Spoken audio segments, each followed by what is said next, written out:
Ben ritrovati con il TG Flash di New Sicilia. La Polizia di Stato di Catania ha portato a termine una vasta operazione contro la pirateria audiovisiva con numerose perquisizioni e sequestri sull'intero territorio nazionale nei confronti degli appartenenti a un'associazione per delinquere transnazionale.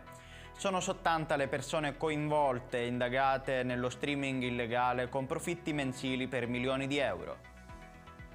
E Paolo Vinci, di 62 anni, l'uomo rinvenuto ieri privo di vita nel lungomare Florio di Marsala. Dalle prime informazioni pare che il cadavere presentasse ferite profondissime.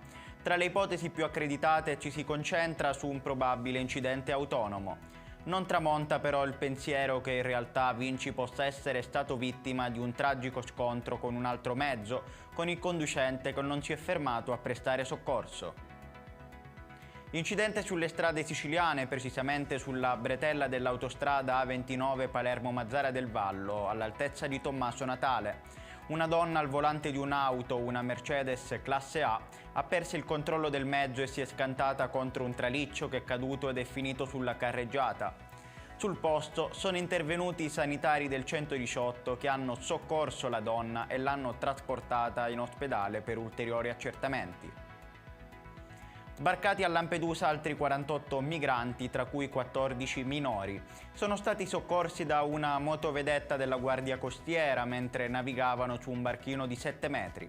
Al collasso l'hotspot di Contrada Embriacola, che al momento ospita 1437 persone, a fronte di una capacità massima di 389 posti. Ed è tutto per questa edizione, il prossimo appuntamento sarà questo pomeriggio alle ore 16.